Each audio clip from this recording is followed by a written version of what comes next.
Hai anak-anak, ketemu lagi dengan Bu Novi di pelajaran IPS kelas 7. Hari ini Ibu akan mengajar tentang bab yang pertama, manusia, tempat, dan lingkungan. Materi yang pertama tentang pengertian ruang dan interaksi antar ruang. Ruang adalah tempat di permukaan bumi, baik secara keseluruhan maupun sebagian, yang digunakan oleh makhluk hidup sebagai tempat tinggal. Makhluk hidup merupakan bagian dari ruang, baik itu manusia, hewan, maupun tumbuhan.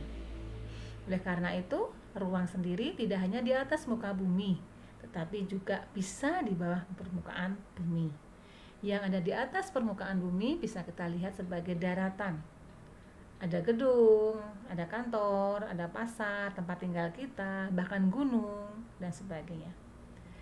Dan ruang yang di bawah permukaan bumi yang kita sebut dengan perairan juga sebagai tempat tinggal dari makhluk hidup yang lain seperti ikan, udang, dan lain-lain. Contohnya adalah laut, kemudian sungai, danau, waduk, dan macam-macam lainnya. Nah, setiap ruang pasti mempunyai ciri khas masing-masing. Untuk memenuhi kebutuhan dari masing-masing ruang, mereka membutuhkan ruang yang lain. Itulah yang disebut dengan interaksi antar ruang. Interaksi antar ruang dilakukan untuk memenuhi kebutuhan dari masing-masing ruang dan terjadi interaksi timbal balik satu dengan yang lainnya. Faktor-faktor yang mempengaruhi interaksi antar ruang adalah sebagai berikut. Yang pertama kita lihat ada gambar wilayah A dan wilayah B. Wilayah A sebagai penghasil sayuran, wilayah B sebagai penghasil beras. Nah, untuk memenuhi kebutuhannya, wilayah A dan wilayah B melakukan interaksi. Interaksi apa di sini yang terjadi? Interaksi saling melengkapi. Wilayah A dalam memenuhi kebutuhannya perlu beras karena mereka punya sayur. Maka mereka interaksi dengan wilayah B. Demikian halnya dengan wilayah B. Wilayah B hanya mempunyai beras. Dia butuh sayuran untuk keseimbangan dalam memenuhi kebutuhan hidupnya. Maka wilayah B perlu berinteraksi dengan wilayah A. Itulah dinamakan interaksi saling melengkapi. Yang kedua, ada 3 wilayah X, Y, Z.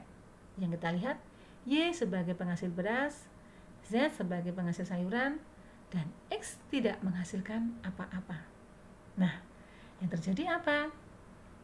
Wilayah X melakukan interaksi untuk apa? Untuk mencari beras sebagai memenuhi kehidupannya dan mencari sayuran untuk melengkapi kebutuhan hidupnya.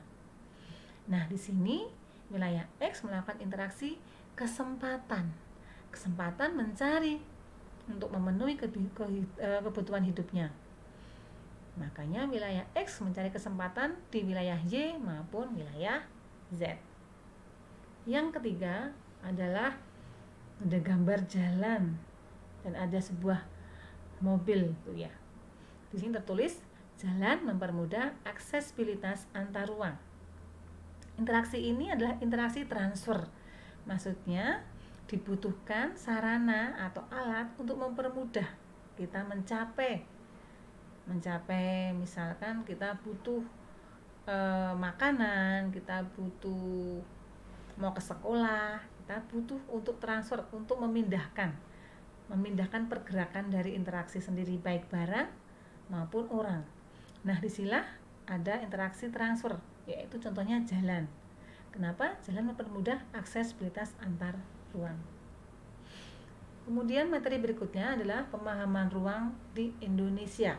Di sini kita bisa melalui peta lebih mudah.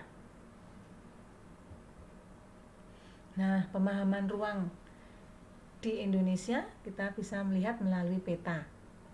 Di samping peta adalah komponen peta sendiri. Kemudian kita mengetahui letak dan posisi geografis Indonesia melalui peta juga.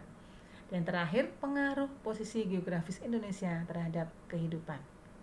Sebelum masuk lebih jauh, kita akan belajar tentang peta dulu. Mungkin dulu pernah belajar tentang peta. Kita akan mengingat kembali. Kita ambil contoh peta kepadatan penduduk Indonesia. Nah, dalam peta ada apa saja? Kita lihat yang pertama yang paling atas. Di sana ada judul peta. Nah, ini adalah komponen-komponen dari peta. Judul peta digunakan untuk apa? Judul peta digunakan untuk mengetahui isi dari peta. Peta apa sih itu? Peta apa itu namanya? Kita bisa lihat dari judul. Yang kedua, kita lihat letak dari posisi peta di garis koordinat. Artinya, kalau kita melihat gambar peta atau kita lihat suatu tempat dari atas bumi ya, kemudian digambarkan dalam sebuah peta ada titik-titik koordinat. Kita ada di lintang mana, ada bujur mana, itu menentukan di mana nanti posisi letak astronomis suatu tempat. Kemudian ada lambang orientasi atau biasa kita kenal dengan arah mata angin. Kemudian selanjutnya ada skala. Skala itu perbandingan jarak yang ada di peta dengan jarak sesungguhnya. Nanti akan kita bahas lebih lanjut setelah dari komponen peta. Berikutnya ada simbol. Simbol adalah gambaran yang ada di peta untuk mewakili kenampakan-kenampakan yang ada di muka bumi. Nah, simbol itu akan diperjelas nanti lewat legenda. Ya, ada di samping sebelah bawah kiri. Legenda sendiri adalah keterangan dari simbol yang ada dalam peta. Kemudian samping itu juga ada lettering. Lettering itu penamaan. Penamaan baik itu nama laut, nama pulau, selat, nama ibu kota dan sebagainya. Lettering. Kemudian ada sumber peta. Itu yang paling penting. Kenapa? Kita harus tahu peta itu diambil dari mana sumbernya. Supaya kita bisa menggunakan peta itu sesuai peruntukannya. Nah, itulah komponen-komponen dari peta. Sekian dulu materi Ibu, akan kita lanjutkan untuk materi selanjutnya. Sampai jumpa di materi selanjutnya.